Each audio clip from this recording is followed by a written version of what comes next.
안녕하십니까, 임금용입니다. 전기산업기사 2019년도 제3회 회로 이론 기출문제 해설 진행하도록 하겠습니다.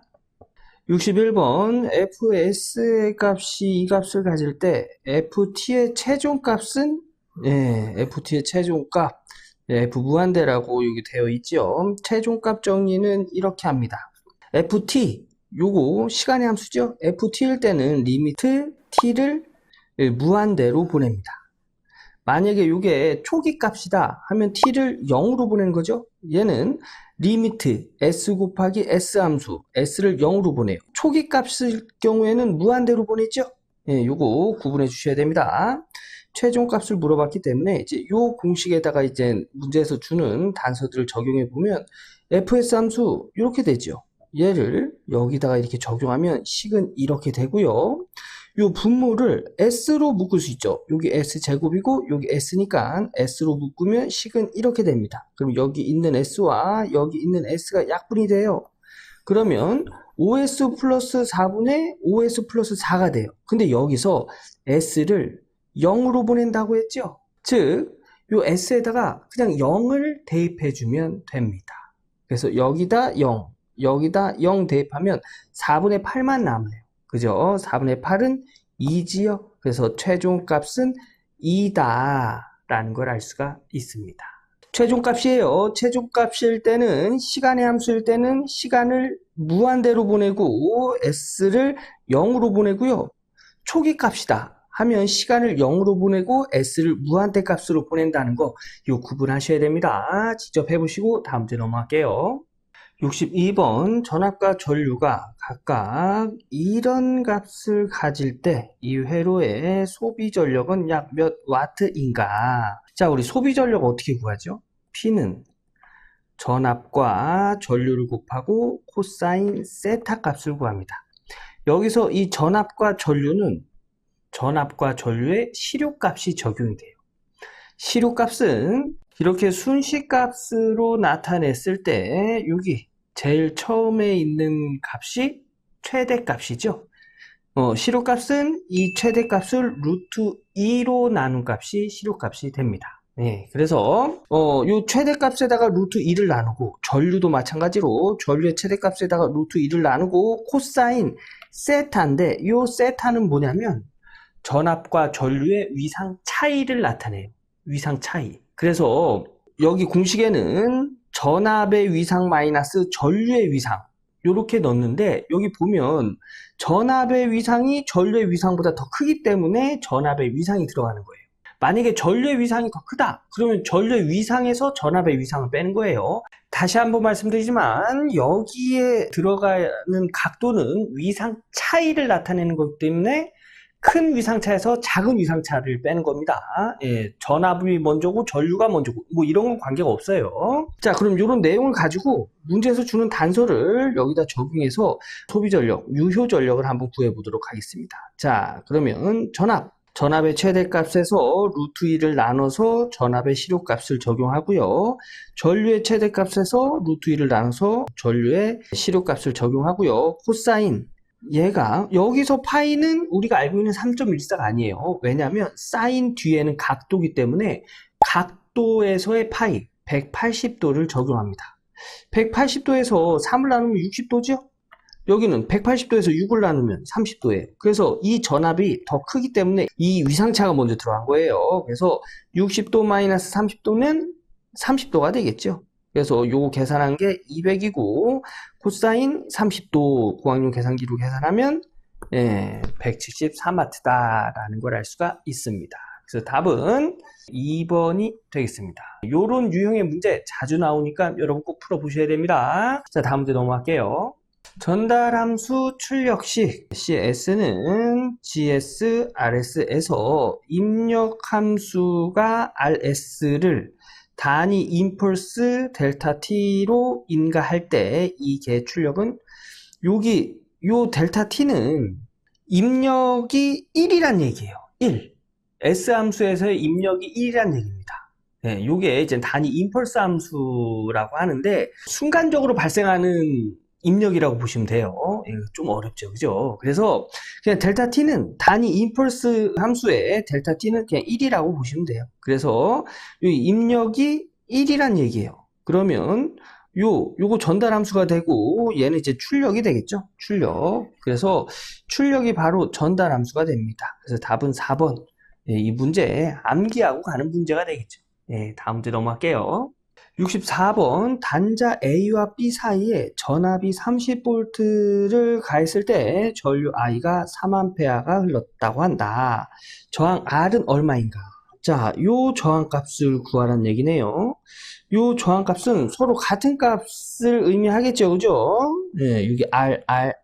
자, 그래서 요거를 우리 등가회로로 그려보면 전압은 A, B 단자에만 30V를 준 거예요. 그죠? 여기가 A 단자고 여기가 B 단자예요. 그러면 A, B 단자는 여기 이렇게 전압이 걸리고요. 얘네 두 개는 직렬로 이렇게 되어 있는 회로가 될 겁니다.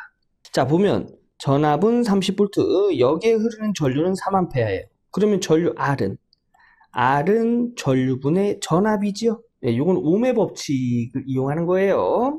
전류는 3A, 전압은 30V 하면 이때 저항은 뭐예요? 여기에 합성 저항이 되는 거겠죠. 그죠? 그래서 이때 합성 저항은 15입니다. 라는 걸 알 수가 있고요. 얘는 여기 직렬로 연결되어 있으니까 얘는 2R이 되고요.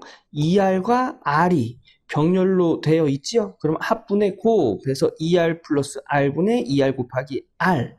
요게 15B란 얘기죠. 요 정리하면 2R 플러스 R은 3R, 2R 곱하기 R은 2의 R의 제곱, R, 요렇게 약분되면은 3분의 2R이다. 그래서 요 3분의 1을 이렇게 넘겨주면 요 R이 어떤 값을 갖는지 알 수 있겠죠? 분수는 반대로 넘어가면, 즉 이항시키면 아래 위가 바뀌어요. 그래서 10 곱하기 3분의 2가 넘어갔기 때문에 2분의 3 이렇게 계산하면 이때 저항값 R은, 여기 한 개의 저항값 R은 15ohm이다 라는 걸 알 수가 있습니다. 그래서 답은 3번이 되겠네요. 3번. 이것도 ohm의 법칙을 이용하는 문제예요. 이것도 직접 한번 풀어보신 후에 다음 문제 넘어갈게요. 65번 Y결선된 대칭 3상 회로에서 전원 한 상의 전압이 이렇게 걸렸답니다. 이건 뭐예요? 상전압이에요. 상전압. 이때 선간전압의 시료값의 크기는 약 몇 볼트인가? 자, Y결선이랍니다. Y결선에 이렇게 된 게 Y결선이 되겠죠. 요 Y결선에서 한 상, 여기 걸리는 전압이 220 루트 2의 사인 오메가 t란 얘기예요. 이때 선간전압의 시료값이래요. 시료값은 뭐라고 그랬죠? 좀 전에 요 최대값에다가 루트 2를 나눈 게 시료값이라고 했죠. 이렇게 사인이 들어가 있는 이런 파형은 순시값이라고 부르는 거예요. 그 순간의 값을 의미합니다. 그럼 얘를 시료값으로 나타내면 최대값에 루트 2를 나누는 거죠. 그럼 얘는 시료값이 몇이에요? 220V가 되는 거예요. 이때 여기 선간전압을 구하랍니다. 얘가 상전압이고 선간전압은 상전압보다 VA라고 할까요? VA라고 했으니까 상전압보다 루트 3배가 크지요. 그래서 이때 선간전압은 220, 여기 상전압에 루트 3을 곱한 380V가 되겠습니다. 그래서 답은 3번이고요. Y결선에서의 선간전압은 상전압보다 루트 3배가 크다는 거 알고 있어야겠죠. 그리고 시료값은 최대값, 여기서의 최대값은 요 앞에 있는 숫자라고 했어요. 이 최대값에서 루트 2를 나눈 값이다. 요거 알아두시고 직접 정리해 보신 후에 다음 문제 넘어갈게요. 66번 A 플러스 A 제곱의 값은, 자, 여기 보면 A는 크기가 1이고 각도는 120도다. 이렇게 나타나 있죠. 그래서 A가 크기가 1이고 각도가 120도 플러스 제곱은 120도를 더 돌렸다는 얘기예요. 그래서 크기가 1이고 각도는 240도다. 요거 공학용 계산기로 이렇게 쭉 누르면 답은 마이너스 1이라는 걸 알 수가 있습니다. 그래서 답은 2번이 되고요. 자, 여기서 중요한 건 A제곱, 크기가 1이고 각도가 120, 즉 각도가 120을 한 번 더 곱해주면 각도는 240도가 된다는 거. 예, 요거 기억하고 다음 문제 넘어가도록 하겠습니다. 67번 코일의 권수가 1000회이고 코일의 저항이 15입니다. 전류 10A를 흘릴 때 코일의 권수 1회에 대한 자속이 3 곱하기 10에 마이너스 2승 웨버라면 이 회로의 시정수는, 자, 시정수를 구하라네요. 예, 시정수. 요거 보니까 코일 나왔어요. 그죠? 코일. 저항 나왔어요. 즉, 이 회로는 RL, 코일이면 뭐예요? 인덕턴스 성분이잖아요. 그죠? 그래서 이 회로는 RL 직렬 회로라는 걸 알 수가 있어요. 그래서 RL 직렬 회로에서의 시정수, 저항분의 인덕턴스를 구할 수가 있지요. 자, 인덕턴스. 우리 이런 공식 있어요. LI는 N파이다. 그래서 이게 L이 인덕턴스잖아요. 그죠? I를 넘겨주면 인덕턴스는 전류분의 N파이다. 이렇게 정리할 수 있겠죠? 그래서 인덕턴스 구하는 공식, 전류분의 건수 곱하기 자속수. 건수는 1000회, 자속은 3 곱하기 10의 마이너스 2승. 이때 흐르는 전류는 10A. 요거 적용하면 이때 인덕턴스는 3헨리다 라는 걸 알 수가 있죠. 네, 그래서 요 시정수에 3헨리 적용하고 저항 15 적용하면 이때 시정수는 0.3세크다 라는 걸 알 수가 있습니다. 답은 1번이 되겠습니다. 자, RL 직렬 회로에서의 시정수는 저항분의 인덕턴스라는 거 요거 암기하고 있어야 되겠죠. 그리고 인덕턴스 구하는 공식, 요 공식에서 인덕턴스 구하는 공식 정리하면 이렇게 정리할 수 있다는 거. 요것도 역시 암기하셔야 돼요. 자, 요거 직접 정리해 보신 후에 다음 문제 넘어가도록 하겠습니다. 68번 평형 3상 Y결선 회로의 선간전압이 VL, 상전압이 VP, 선전류가 IL, 상전류가 IP일 때 다음의 수식 중 틀린 것은 단피는 3상 부하 전력을 의미한다. 자, 보면은 Y결선이죠? 자, 그럼 이렇게 나타낼 수 있겠네요. 여기 VL이 선간전압, VP가 상전압, IL이 선전류, IP가 상전류. 자, 여기서 보면 IL은 얘는 VP 상전압보다 루트 3배가 크다고 했지요. 그러면 IL은 상전압보다 루트 3배가 크다. 맞네요. 그죠? 그리고 IL은 IP와 같지요. 그죠? IL은 IP와 같습니다. 전류가 이렇게 들어가서 이쪽으로 바로 이렇게 들어가잖아요. 그죠? 그러면 얘도 맞아요. 자, 이거 한번 볼까요? 루트 3 VL IL 코사인 세타다. 우리 요거 우리가 저기 유효전력 구할 때 사용하는 공식이죠. 그죠? 그럼 얘도 맞는 거예요. 틀린 건 4번이 되겠네요. 이때 유효전력은 어떻게 정리할 수 있냐면 이렇게 정리할 수 있어요. 여기 상전압과 상전류가 들어갔지요. 만약에 상전압과 상전류가 들어가면 코사인 세타는 이제 동일하게 들어가고 여기다가 이렇게 3이 들어가야 돼요. 왜냐면 자 보세요. 상전압은 선간전압으로 바꿔주면 자 상전압은 이렇게 넘어가면 상전압은 선간전압보다 루트 3배가 작지요. 그러면 3 곱하기 여기 상전압을 선간전압으로 나타내면 선간전압보다 루트 3배가 작고요. 얘도 선전류로 이 상전류를 선전류로 나타내면 동일하니까 얘는 그냥 선전류. 이렇게 정리할 수 있겠죠. 그럼 여기서 루트 3과 3 어떻게 약분돼요? 3은 루트 3이 2번 곱해진 거잖아요. 그죠? 여기 루트 3 하나와 약분되면 이때의 그 유효전력 구하는 공식은 루트 3 VL IL 코사인 세타다. 이런 식으로 이렇게 정리가 되는 거예요. 그래서 선간전압, 선전류가 적용될 때는 루트 3이 들어가는 게 맞아요. 그런데 상전압, 상전류가 들어갈 때는 루트 3이 아니라 3이 적용이 돼야 돼요. 3. 여기 이렇게 정리가 됐네요. 그죠? 그래서 답은 틀린 걸 찾으라고 했기 때문에 4번이 되겠습니다. 자, 이거 한번 정리하시고 다음 문제 볼게요. 69번 다음 두 회로의 4단전 정수 A, B, CD가 동일한 조건은 요 회로 따로, 요 회로 따로예요. 이건 L형 회로라고 하죠. 자, 봅시다. 우선 요것부터 4단자 정수 A, B, CD가 동일하대요. 요것부터 A, B, CD 구해볼게요. A는 1 플러스 이렇게 적용되는 거죠. 그래서 1 플러스 R2분의 R1.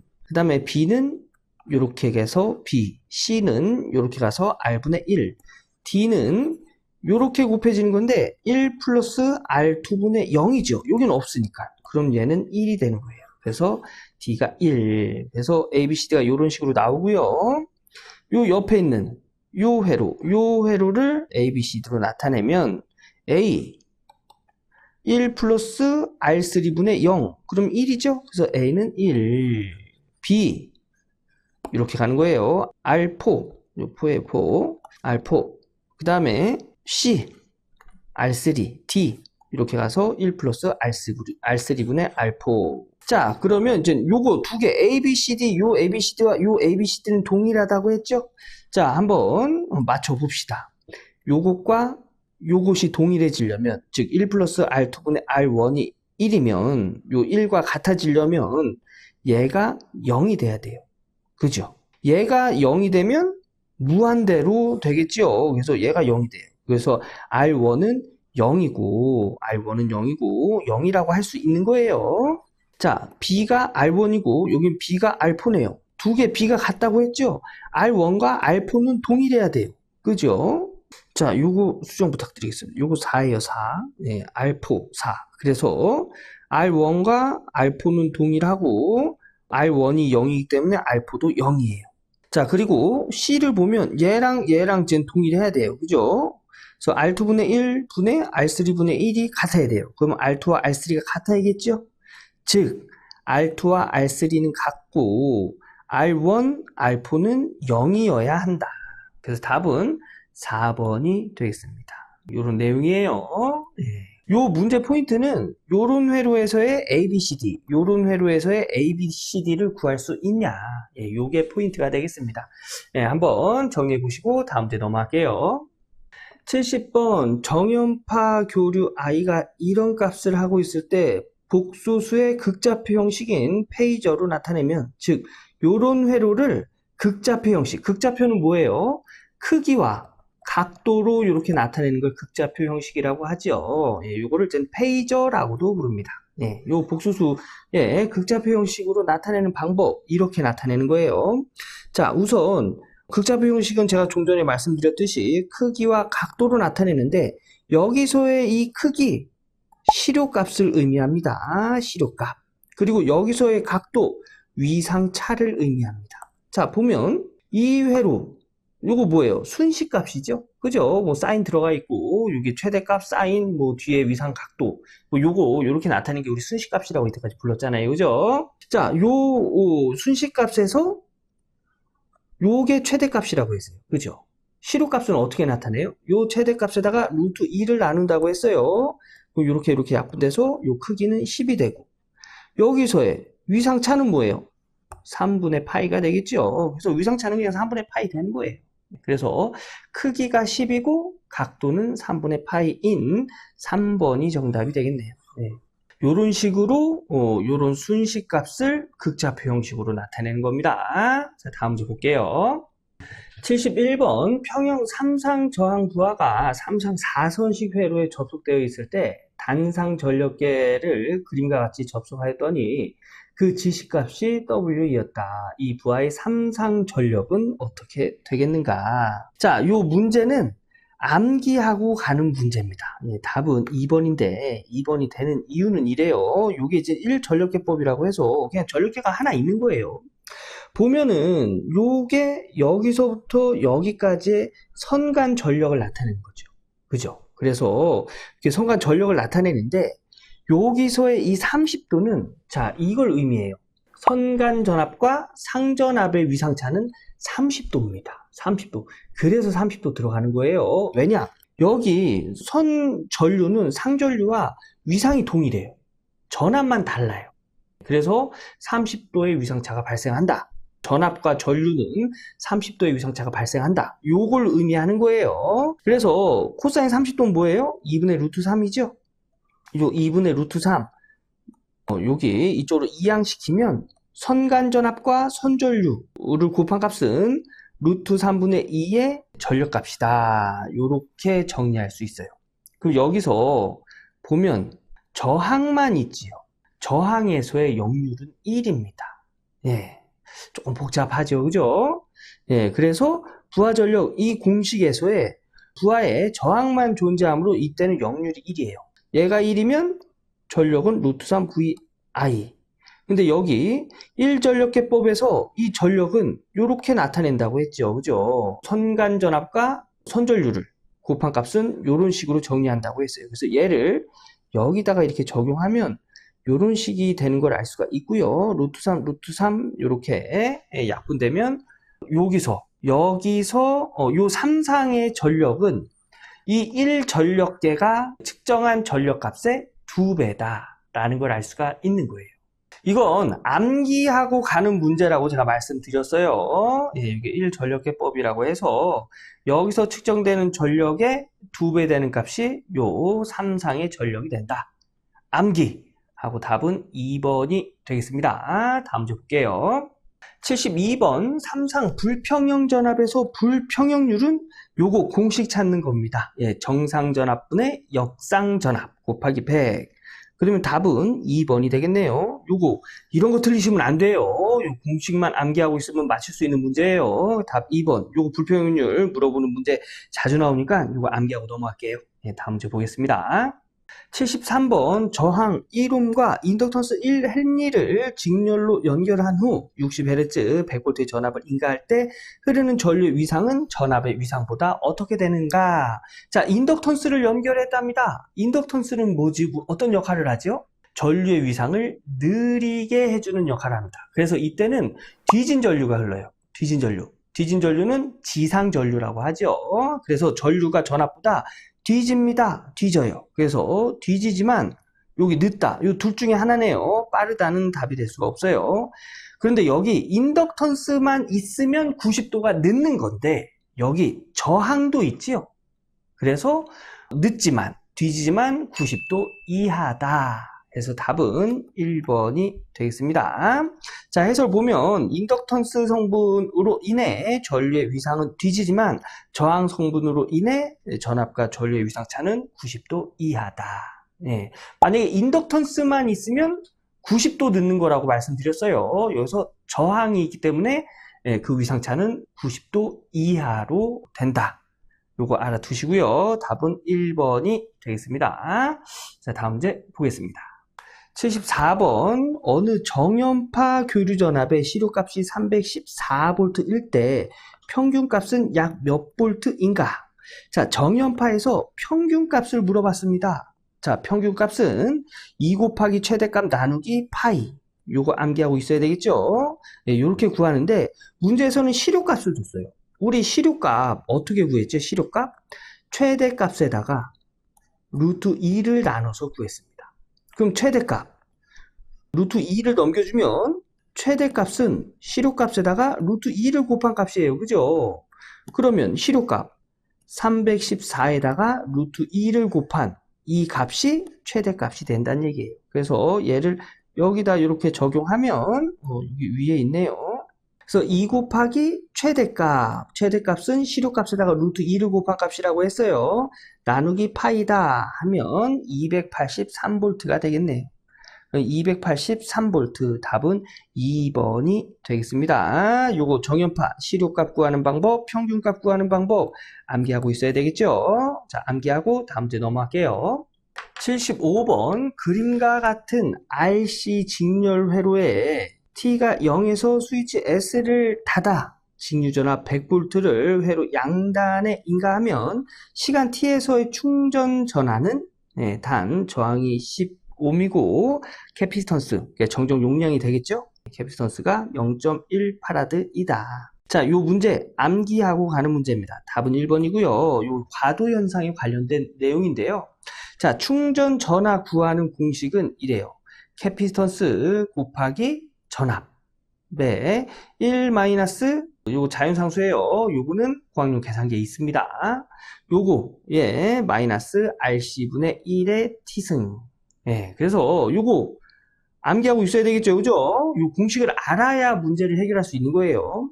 자, 캐피스턴스 0.1F, 그 다음에 전압은 100V인가 했다고 했어요. 1 마이너스에 10, 저항이 10옴 곱하기 캐피스턴스 0.1분의 1. 자, 요거 정리하면 요 앞에는 10이 되고요. 얘는 마이너스 1이 되겠네요. 마이너스 1. 그래서 마이너스 t승 해서 요것만 남는 거예요. 그래서 답은 1번. 예, 그냥 이런 문제도 있구나 하고 보고 넘어가시면 됩니다. 답은 1번이에요. 다음 문제 넘어가도록 하겠습니다. 76번. 전압이 이런 식으로 주어졌고 전류가 이런 식으로 주어졌다면 소비 전력은, 우리 전력 구할 때 P는 VI 코사인 세타로 구하죠. 근데 이 전압과 전류를 곱해줄 때, 여기다 적용해줄 때 같은 주파수, 즉 같은 고조파인 것들만 계산이 가능해요. 그 같은 고조파인 것을 어떻게 알 수 있냐면 요 뒤에, 사인 뒤에 각도를 보면 알 수가 있습니다. 즉 요 10t 요거 두 개만 이렇게 계산이 가능하다는 얘기예요. 얘도 요거 두 개만 계산이 가능하다는 이야기입니다. 그래서 두 개씩 이렇게 따로따로 전력을 구한 다음에 서로 더해줘야 돼요. 자, 그래서 P1, P2, 여기서 P1을 얘네 두 개를 이용해서 구한 전력값이 되는 거예요. P2는 얘네 두 개를 적용해서 구한 전력값이 되겠습니다. 자, 우선 여기서 전압과 전류는 시료값이에요. 그죠? 시료값은 어떻게 구해요? 최대값에다가 루트 2를 나눈다고 했죠. 그래서 최대값 나누기 루트 2 곱하기 최대값 나누기 루트 2. 얘는 전압의 최대값, 얘는 전류의 최대값이에요. 이렇게 하고 위상차는 없네요. 그럼 코사인 0도는 1이에요. 그래서 요거 곱하면 2분의 200 해서 100와트. P2는 요거 두 개 적용하는 거예요. 그죠? 전압의 최대값은 20, 시료값은 여기다 루트 2를 나눠서 구하고, 전류의 최대값은 10, 시료값을 구하기 위해서 루트 2를 나눠주면 이렇게 되고, 여기도 역시 여기 각도가 위상차가 없어요. 그죠? 위상차가 없어요. 그래서 0도다 해서 2분의 200 하면 100와트 해서 두 개 더해주면 200와트죠. 그래서 답은 3번이 되겠습니다. 자, 여기서 만약에 얘가 200 사인 20t에 플러스 30도다 이러면 얘는 여기서 각도는 어떻게 될까요? 이 전류와 전압의 위상차 오메가 t는 동일하지만 위상차는 30도 위상차가 나는 거예요. 그죠? 그래서 여기에 30이 적용이 돼야 됩니다. 예, 그래서 0률 뒤에 있는 요 세타는 전압과 전류의 위상차를 나타낸다는 거. 위상차는 요런 식에서 알 수가 있다는 거, 요거까지 알아두세요. 네, 76번의 답은 3번. 자, 다음 문제 보겠습니다. 77번. 평형 삼상부하의 결선을 Y에서 델타로 하면 소비 전력은 몇 배가 되겠는가? 자, 이런 내용입니다. 자, Y결선은 뭐지요? 요렇게 된 게 Y결선이죠.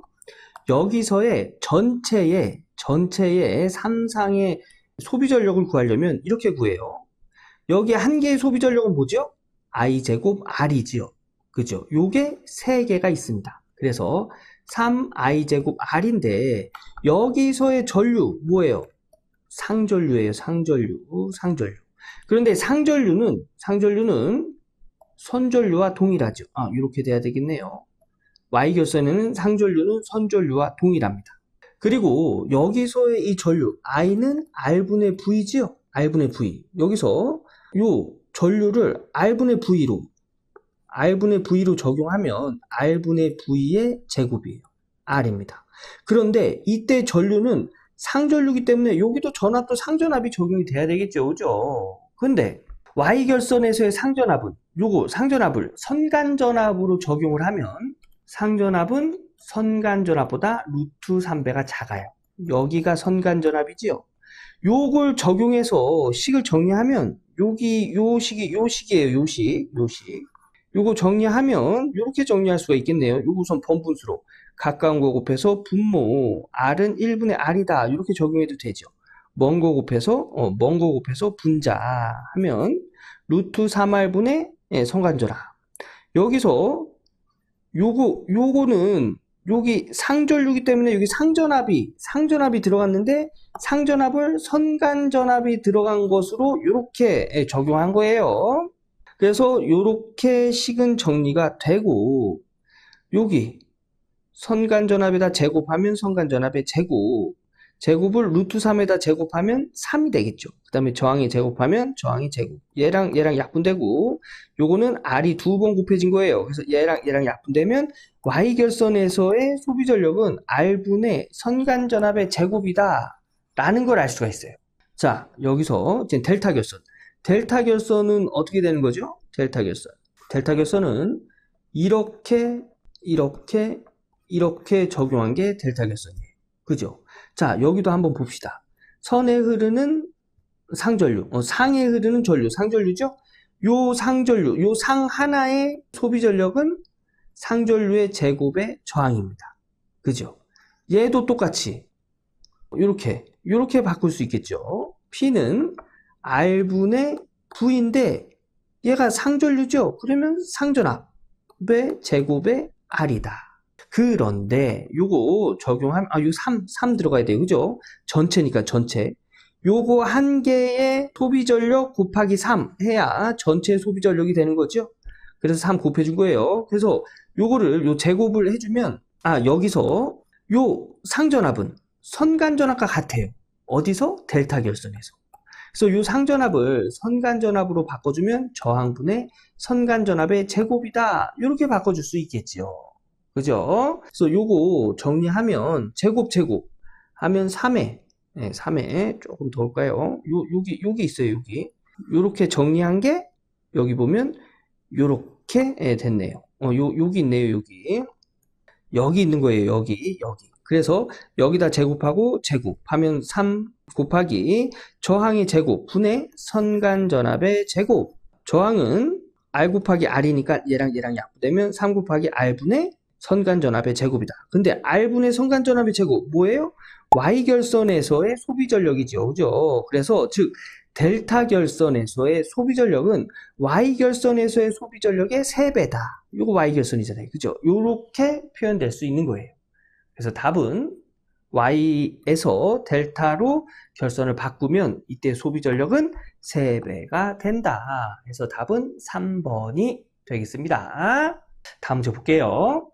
78번 V1S를 입력, V2S를 출력이라 할 때 다음 회로의 전달함수는 전달함수는 뭐죠? 입력분의 출력이에요. 그죠? 그래서 V1S분의 V2S다. 네, 이렇게 나타내고 여기서 전달함수 나타낼 때 이제 규칙이 있습니다. C를 CS분의 1로 바꿔주고요. LL을 LS로 바꿔줘요. 이런 규칙을 가지고 이제 입력분의 출력, 입력 V1S를 구하면 입력은 어디서부터 어디까지의 전압이에요? 여기서부터 여기까지의 전압입니다. 그래서 여기 걸리는 전압 플러스 여기 걸리는 전압이에요. 그죠? 그러면 여기 걸리는 전압은 어떻게 나타낼까요? CS분의 1 곱하기 IS로 나타내겠죠. 그죠? 왜냐? 우리 ohm의 법칙에서 V는 IR, 흐르는 전류에다가 전류를 방해하는 요소를 곱해주는 거잖아요. 그죠? 그래서 흐르는 전류에다가 전류를 방해하는 요소 C를 곱해주는데 S 함수로 나타낼 때 우리 CS분의 1로 나타낸다고 했죠. 그리고 여기 V2, 여기 걸리는 V2는 LS에다가 전류 IS를 곱해주면 이 전압이 되죠. 두 개를 더한 게 입력이 되겠습니다. 그래서 CS분의 1 플러스 LS 두 개 더해준 거에다가 IS는 동일하게 들어가니까 묶어준 거예요. 그리고 출력은 V2S예요. V2S. 그럼 여기서부터 여기까지 걸리는 전압. 어떻게 구해요? LS 곱하기 IS. 네, 이렇게 정리가 되겠죠. 그래서 LS, IS. 입력분의 출력이에요. IS. 이렇게 약분되고요. 그 다음에 얘를 통분시키면 CS분의 1 플러스, 통분하려면 분모 1을 CS로 바꿔줘야죠. 그 1에다가 CS 곱해준 거예요. 그럼 분자 LS에도 CS를 곱해줘야 됩니다. 그래서 얘는 S가 두 개니까 LCS의 제곱.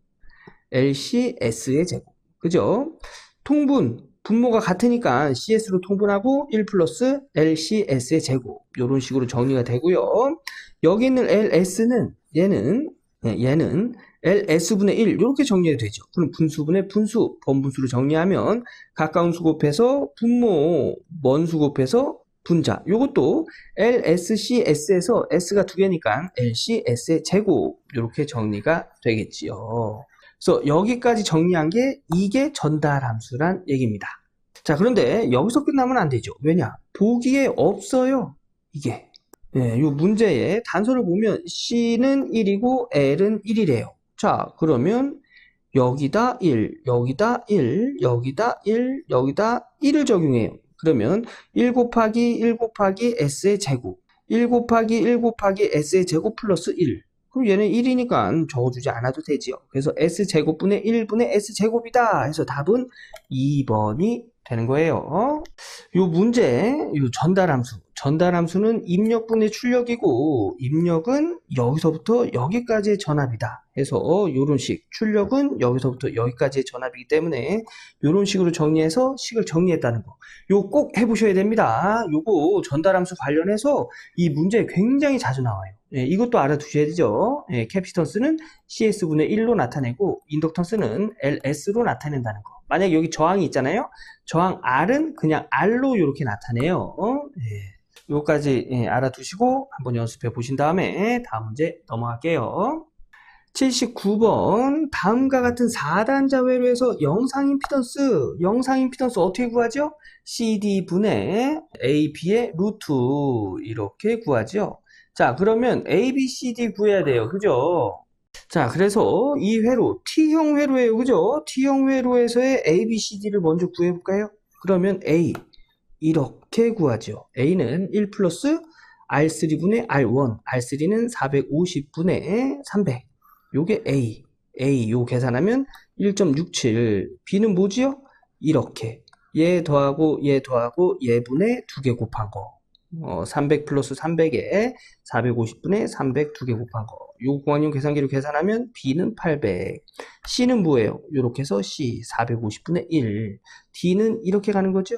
1 플러스 450분의 300. 그래서 1.67. 자, 얘네들을 여기다 적용하면 이런 식으로 적용할 수 있겠죠. A, B, C, D 여기다 적용하는 거예요. 그러면 답은 605입니다. 라는 걸 알 수가 있습니다. 그래서 답은 4번. 이 문제는 T형 회로에서 A, B, C, D를 구할 수 있냐가 포인트가 되겠죠. 그죠? 요거 영상 임피던스 요거는 암기해 주시고요. 자, 요거 직접 풀어보신 후에 다음 문제 볼게요.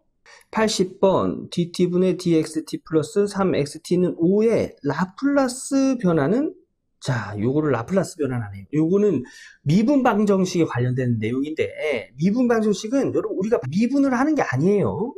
자, 규칙이 있습니다. dt분의 d를 s로 바꿔주고요. xt는 대문자 xs 함수로 만들어 주는 거예요. 그리고 1 혼자 있는 숫자는 s분의 1로 이렇게 바꿔주는 거예요. 자, 그러면 얘는 dt분의 d 얘 s로 바꿔주고요. xt 얘 대문자 x에 s 함수 바꿔주고 3 곱하기 xt 얘는 3xs로 바꿔주고 5는 얘 혼자 있죠? 5는 5 곱하기 1이에요. 1은 s분의 1로 바꿔준다고 했죠. 그죠? 그래서 얘는 s분의 5가 됩니다. 그래서 이거 정리하면 얘를 미분방정식으로 s 함수로 바꿔주면 s, xs, 3xs, s분의 5 이렇게 바꿀 수 있는 거예요. xs, xs 묶어주면 s 플러스 3xs 얘는 s분의 5다. 자, 그런데 보기를 보니까 xs를 기준으로 해서 식을 정리했죠. 그러면 얘 넘어와서 나눠줘야 되겠네요. 자, 나눠주면 s 플러스 3분의 5다. 예, 이렇게 나타낼 수 있습니다. 그럼 답은 4번이 되겠네요. 4번. 이런 식으로 미분 방정식으로 나타낼 때 우리가 미분하는 거 아니에요. 규칙에 따라서 바꿔주고 식을 정리하면 됩니다. 요거 연습해 보셔야 돼요. 자, 이렇게 해서 전기산업기사 2019년도 3회 회로 이론 기출문제 한번 풀어봤습니다. 예, 여러분 쉽지 않아요. 그죠? 암기할 것도 많고 정리할 것도 많습니다. 그런데 우리 목표는 뭐예요? 자격증 취득이에요. 자격증 취득. 회로 이론에서 한 10개에서 12개 정도만 맞춰주면 합격선에 들어갑니다. 예, 그래서 내가 지금 당장 이해가 안 되면 너무 고민해서 그거 알려고 막 스트레스 받고 그러시지 마시고요. 일단 문제답 암기하고 넘어가요. 해설 글로 되어 있으면 한번 읽어보고 계산 문제 한번 써보고 공학용 계산기 눌러보고 그 문제가 만약에 중요한 문제다 하면 나중에 또 나오겠죠. 그때 와서 또 보시면 됩니다. 지금 이해 안 된다고 그거 막 붙들고 늘어지고 이러시면 본인만 손해예요. 네, 아셨죠? 자, 그러면 영상 끝났다고 책 덮지 마시고요. 61번부터 다시 한번 쭉 한번 복습하시고 마무리 짓길 바라겠습니다. 이번 영상은 여기서 마무리하고 저는 다음 기출문제 해설 영상에서 인사드리도록 하겠습니다. 감사합니다.